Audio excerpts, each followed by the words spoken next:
To continue this morning's session, I'm delighted to introduce Mr. Alex Atock, who is no stranger to the FEI. Alex is an Irish graduate who was appointed as veterinary officer to the Irish Turf Club and then became head of the FEI veterinary department, which is a post he held until 1995.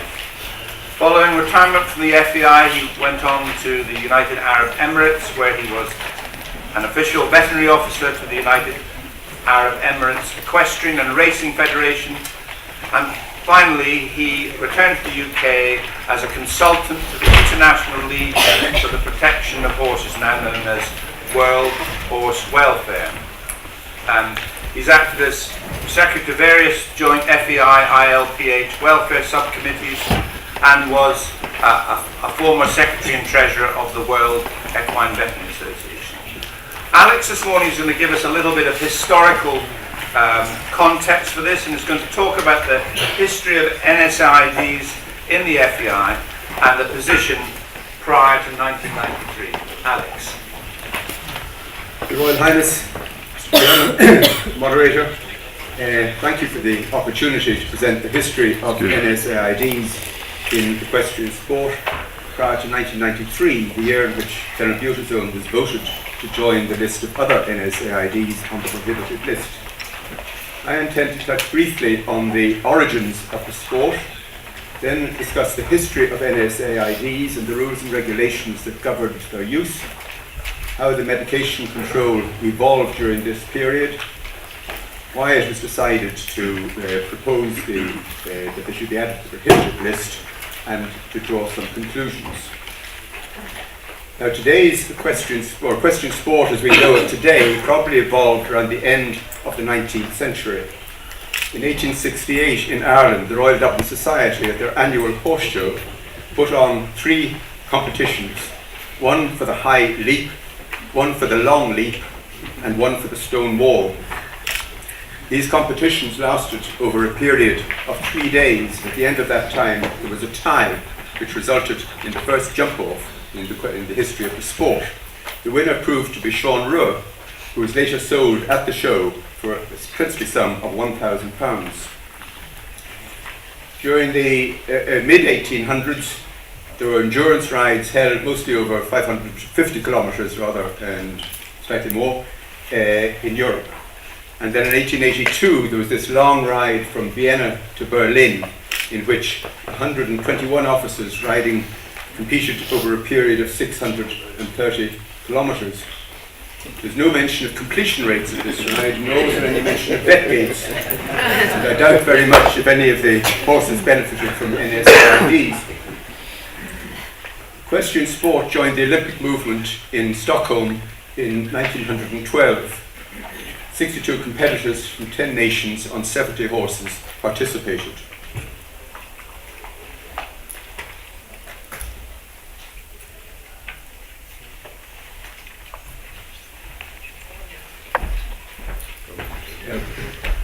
Oh, it's gone, okay. Now let's take a look at the rules and regulations as they pertained during the period under question.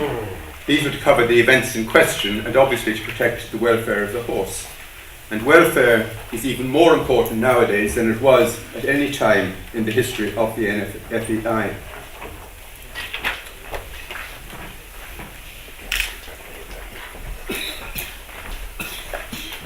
There's no doubt that the majority of competitors are highly professional and take a proper and ethical view of medication control measures. But as in all sporting endeavour, there's always somebody out there trying to beat the system. And as long as malicious doping and other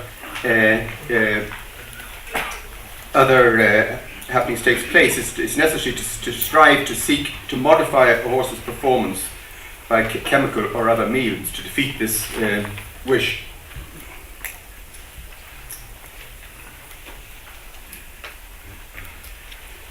The 1975 veterinary manual for the first time wrote that no horses shall be eligible for competition in any international event if it has found to have received any manner of any forbidden substances. These were listed as stimulants, depressants, tranquilizers, local anesthetics, and masking agents, but there was no mention of anti-inflammatories.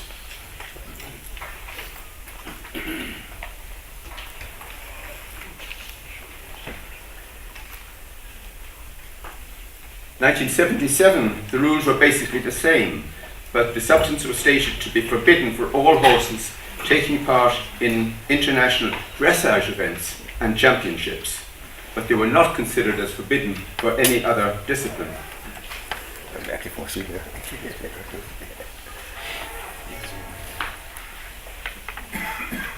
1981 saw the first reference to NSAIDs, and in those regulations it introduced a list of prohibited substances described as substances originating externally, whether or not they are endogenous to the horse. And this list was applicable to all levels of international competition in all disciplines, and included anti-inflammatories other than phenylbutazone, for which maximum permissible levels of 4 micrograms per milliliter of plasma were established. And there was an added rider that stated that the presence of oxyphenbutazone in a sample shall have arisen only as a metabolite of phenylbutazone.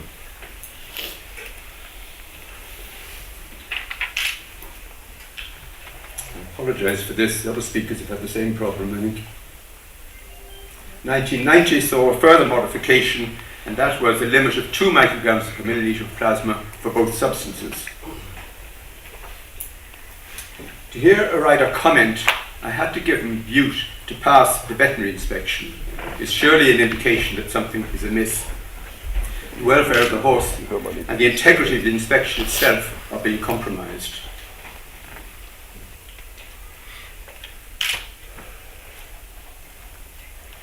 Now if you take a look at how the medication control procedures worked during the early 1980s. Although the laboratories were approved, their expertise naturally varied, and up to 50% of positives could not stand up to legal channels. And there were leaks to those involved, and very often also to the media, and this was quite unacceptable. The Bureau first agreed to my proposals to modify the FEI's medication control procedures in 1983, the year after I first joined the FEI. But due to financial constraints, it was not until 1990 that these were introduced, a rather long gestation period. However, and then it was only in groups 1 and 2, Western Europe. The principles were straightforward.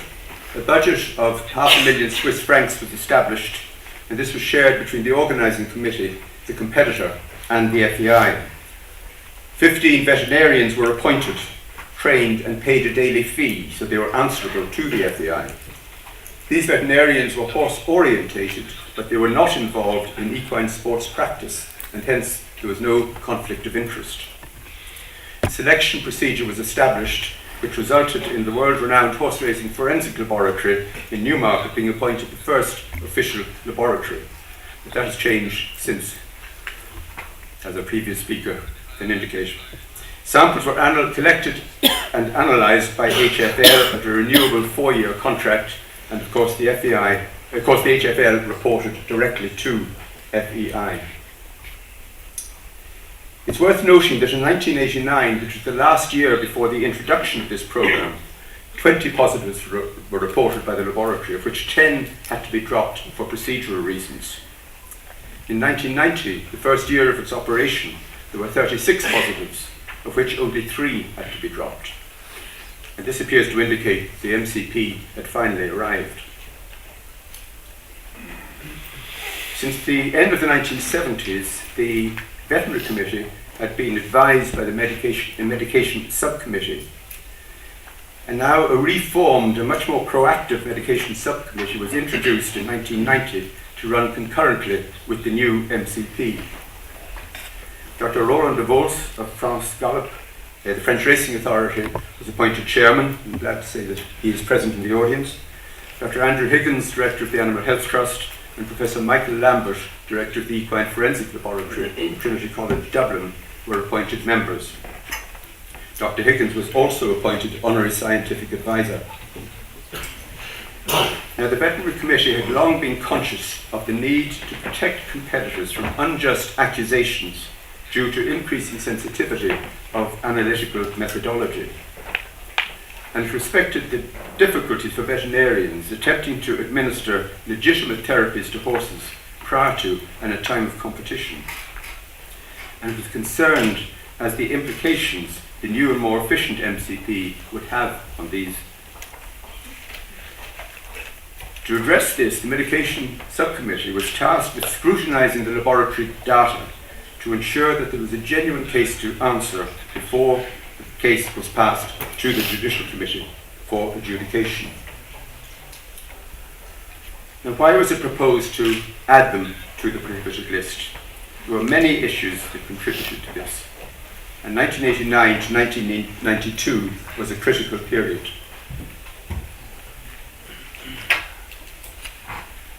In 1989, there was a major incident in an international stable in Germany, whereby horses were filmed being wrapped in what was deemed to be an unacceptable manner. And unfortunately, this received worldwide negative media attention.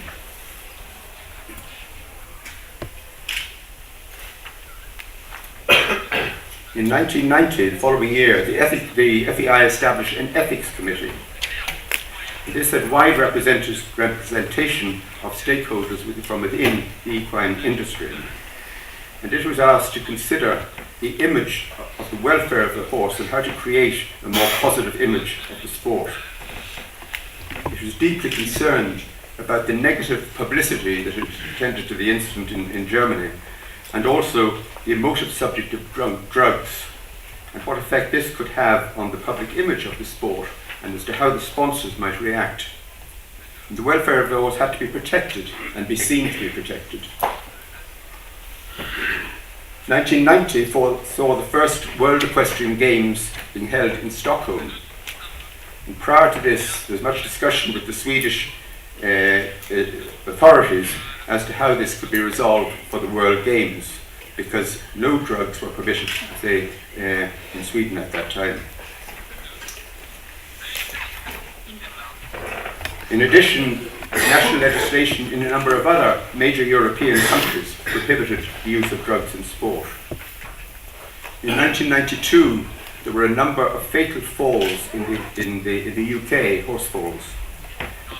There was a amount of misleading television coverage from some television stations which concentrated very much on falls at the Olympic Games in Barcelona. A horse broke his back in a major jumping competition at the packed Wembley Stadium in London. And a horse broke a leg at the Breeders' Cup in Florida. And of course all these were high-profile events receiving wide media coverage. And finally, Sports Illustrated and a number of other international media ran stories of horses being killed to claim insurance money. This was not a good year for the sport.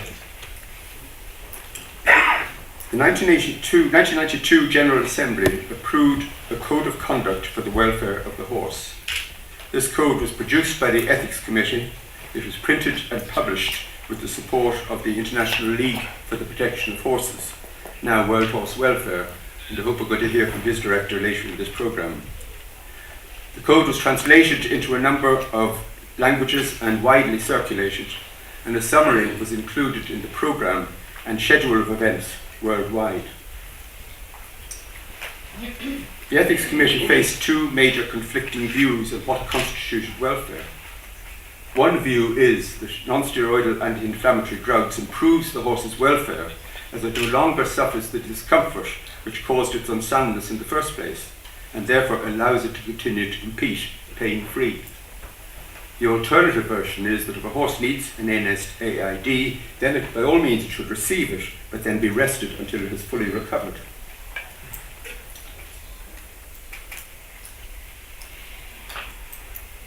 The question was asked, should a sound horse be beaten by one that was being propped up by pharmacological support? And there was also increasing concern that the use of NSAIDs could contribute to a serious and even fatal accident of horse, rider or spectator.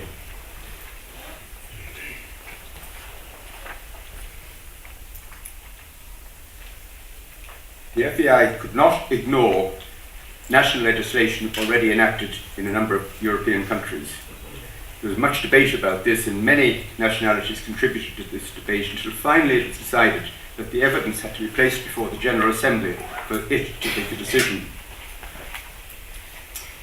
The FEI President of the day, Princess Anne, now the Princess Royal, gave the debate her full and active support and participated widely in this debate.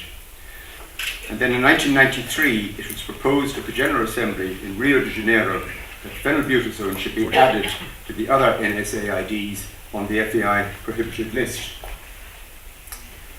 Dr. Peter Cronau, who was the chairman of the Veterinary Committee at the time, in his summing up prior to the vote, called for a total ban on scientific, welfare and legal grounds. He had the full support of his committee, which included Professor Leo Jeffcott, who subsequently succeeded him as chairman, Dr. Andrew Higgins, the scientific advisor, and of course the other members of the committee. And in his presentation, Dr. Cronau emphasised the following points. Phenylbutazone's use in FEI competition has been controversial for a number of years. The drug is legally banned, as you've already heard, in a number of major European countries.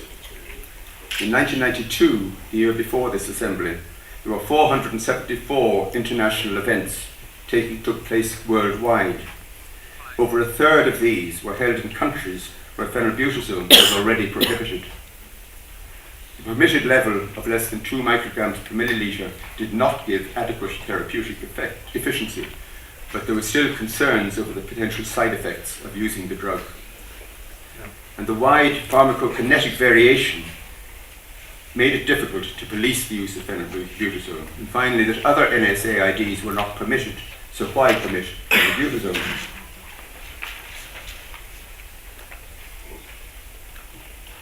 Vote was carried 46 in favour to 31 against. The 1994 veterinary regulation saw antipyretics, analgesics and anti-inflammatory substances added to the prohibited list for the first time. In conclusion, I have attempted to summarise what happened during the period 81 when phenylbutazone was first introduced to 1993 when it joined all other anti-inflammatories on the prohibited list. To my mind, there will always be a winner with or without NSAIDs, but it's important that total vigilance, close attention to continuing scientific development, awareness of public opinion, and rigorous enforcement of the rules ensures that equestrian sport meets the requirement of the FEI's Code of Conduct, which emphasises that the well-being of the horse is paramount and that horses must compete under fair and equal conditions. I believe it will be a major regressive step to reintroduce permitted use of NSAIDs into the sport. Finally, thank you for the opportunity to contribute to this debate. I wish it every success in finding a solution to this most complex subject for the benefit of all concerned, but most particularly for our partner in sport, the horse.